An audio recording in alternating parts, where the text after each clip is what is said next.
Votre téléphone abîme vos yeux. TCL pense avoir une solution avec leur Nextpaper 60 Ultra. Et ils m'ont fait venir jusqu'à Berlin et à l'international Funkausstellung pour le découvrir. À ce stade, j'avais vu près d'1 millier de téléphones et pensais savoir à quoi m'attendre. Je me trompais. Avant d'expliquer les 3 raisons principales de cette différence, permettez-moi simplement de vous remercier pour votre soutien à la chaîne durant toutes ces années. Ce que je préfère faire, c'est vous donner une chance de gagner 500 €. J'ai rendu ça super facile. Laissez-moi un commentaire ci-dessous.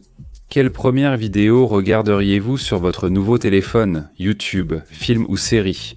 Dites-le moi, regardez la vidéo en entier, likez, commentez. Le concours dure 10 jours et est ouvert à tous dans le monde. Assurez-vous qu'on puisse vous contacter dans ce commentaire ou sur votre page YouTube.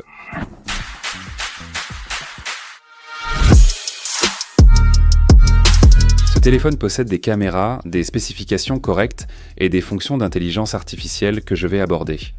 Mais rien de tout cela n'a d'importance tant qu'on n'a pas parlé de l'écran, parce que l'affichage est le but principal de cet appareil. Ça s'appelle Nextpaper, c'est dans le nom. Et j'ai longtemps dit que j'étais un snob des écrans. Je pense que peu importe à quel point un téléphone est sans bon, si l'écran est mauvais, les caractéristiques ne comptent pas. Ce que nous regardons, c'est un écran mat de 72 pouces. 72 pouces sur un téléphone, c'est énorme, plus grand que l'iPhone Pro Max. Il ne fait aucun compromis sur la technique, 120 Hz Full HD+, et toutes les spécifications d'un téléphone moderne. Je ne pense pas que ce soit important. J'ai déjà vu la technologie Nextpaper, mes enfants ont une tablette avec. C'est difficile à décrire. Donc je vais simplement essayer de vous montrer. Voilà. Et à l'intérieur de l'écran, il y a 7 technologies différentes de protection des yeux intégrées. Les certifications de Cube et la SGS confirment en partie ces affirmations sur la réduction de la fatigue oculaire. La lumière bleue, ici, est réduite à 3,41%. Il n'y a aucun scintillement. Et le revêtement anti-reflet, laissez-moi vous montrer. Je suis dans un studio. Spoiler, dans le studio.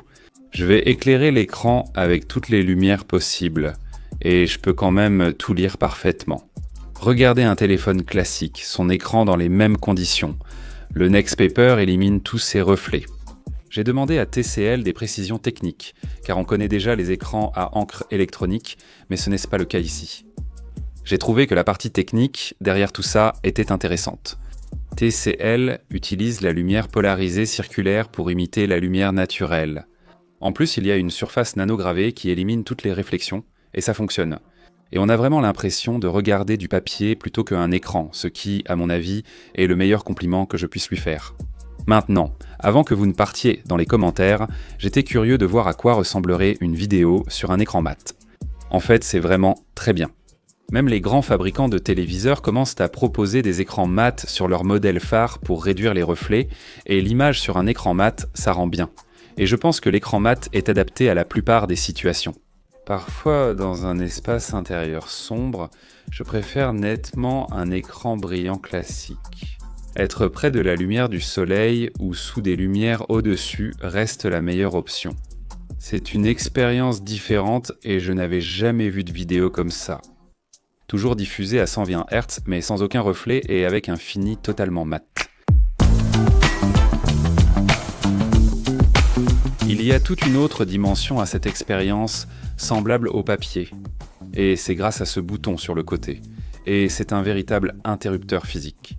C'est ce qu'ils appellent la Nextpaper Key, et elle permet de débloquer de nouveaux modes. TCL, selon moi, pousse vraiment le concept du papier jusqu'au bout. En glissant, on accède à 3 modes différents. Le mode Max Ink transforme essentiellement l'appareil en liseuse électronique. Noir et blanc, très reposant pour les yeux, autonomie exceptionnelle. L'écran affiche directement la durée restante. C'est énorme. Et même si cette autonomie est géniale, TCL va offrir environ 200 livres gratuits. Avec un écran de cette taille, vous pourriez probablement vous débarrasser de votre Kindle, ou au moins la ranger dans un tiroir pendant un moment.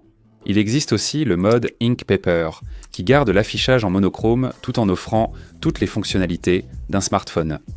Je pense que le mode le plus utile dans lequel on le laisse la plupart du temps, c'est le mode papier couleur. Ça va vous redonner un peu de couleur, tout en gardant cette sensation de papier et en restant à 120 Hz. J'ai trouvé ça vraiment génial. Cet écran imite le papier et propose des modes lecture, transformant l'appareil en liseuse électronique. TCL propose encore plus de fonctions. Je pense qu'ils visent clairement les personnes qui veulent lire et écrire plus confortablement. Maintenant, quelque chose dont vous avez déjà entendu parler, ils ont ajouté des fonctionnalités d'intelligence artificielle conçues autour de ces cas d'utilisation. Et chaque téléphone, chaque appareil a l'intelligence artificielle intégrée. TCL adopte une approche différente de l'intelligence artificielle. Plutôt que d'être un assistant personnel pour tout, en se concentrant sur la lecture et l'écriture avec l'intelligence artificielle, ce téléphone devrait attirer les gens. Le téléphone peut convertir des livres en audio, créer des résumés en podcast et générer des plans pour de longs documents. Il est aussi équipé d'un stylet, ce qui rend l'écriture encore meilleure. On a vraiment l'impression d'écrire sur une vraie feuille de papier grâce à la nanotexture et à l'écran mat.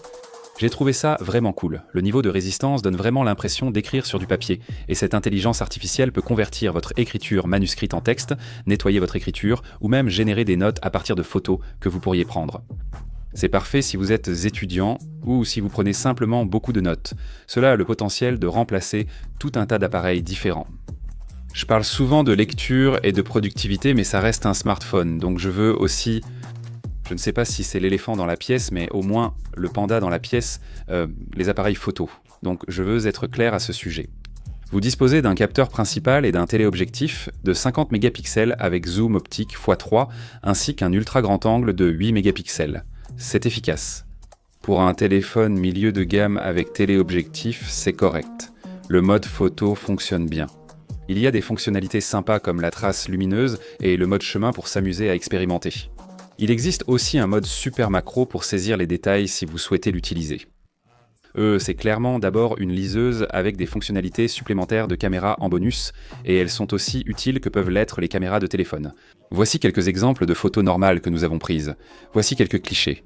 C'est un appareil photo, vous prendrez des photos, elles fonctionneront.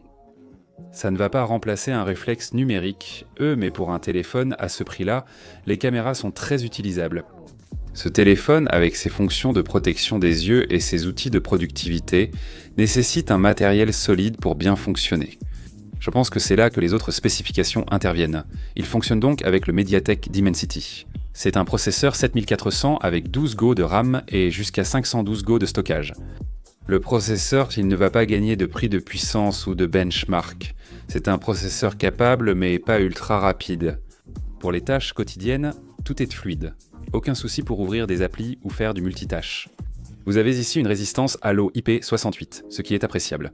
Batterie puissante de 5200 mAh se recharge à 50% en 30 minutes avec 33 watts et offre la recharge sans fil inversé. Donc si vous voulez recharger des écouteurs ou autre chose, vous pouvez le faire. L'autonomie est excellente, même en mode normal, et en mode papier maximal, elle dure plusieurs jours.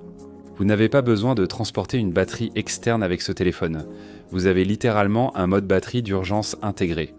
Grâce à ce processeur efficace et au mode d'affichage basse consommation, vous pouvez lire tout le week-end sans recharge. Et c'est un ensemble plutôt convaincant, mais il y a beaucoup de téléphones sur le marché. Alors, où est-ce que celui-ci se situe sur le marché ? À partir de 499 € pour 256 Go, 549 € pour 512 Go. Cela le place au-dessus du Pixel 9a et à peu près au niveau du OnePlus 13R, je pense. La différence qu'on pense, c'est qu'aucun autre téléphone n'a cet affichage. Qui devrait acheter ce modèle ? Si vous lisez beaucoup, êtes étudiant, écrivez, ou en avez assez que votre téléphone vous fatigue les yeux et cause des maux de tête. Ce téléphone offre quelque chose que vous ne trouverez nulle part ailleurs. Après des années à tester des téléphones avec OLED qui éblouissent en intérieur et sont invisibles dehors, la technologie Next Paper est vraiment rafraîchissante. Vous n'avez peut-être jamais entendu parler des téléphones TCL auparavant, mais je suis sûr que vous connaissez leurs téléviseurs. Ils fabriquent des téléviseurs vraiment solides. Le Next Paper 60 Ultra est leur tentative majeure d'entrer sur le marché des smartphones. Ce n'est pas juste un autre téléphone pour eux, c'est une déclaration. Ils peuvent rivaliser avec les grands acteurs en essayant quelque chose de différent. À mon avis, le Next Paper 60 Ultra remplit parfaitement l'objectif de TCL. L'écran est agréable et le stylet avec les outils d'intelligence artificielle sont vraiment utiles, pas de simples gadgets. L'appareil photo est solide pour le prix, et l'autonomie est excellente. Le point faible, c'est les performances. Ce n'est pas un modèle haut de gamme, et on ne peut pas l'acheter partout. Mais si vous passez beaucoup de temps à lire sur votre téléphone, que vous prenez toujours des notes, que vous en avez assez de plisser les yeux au soleil devant votre écran, c'est le téléphone le plus intéressant que vous puissiez acheter en ce moment si vous correspondez à ces profils.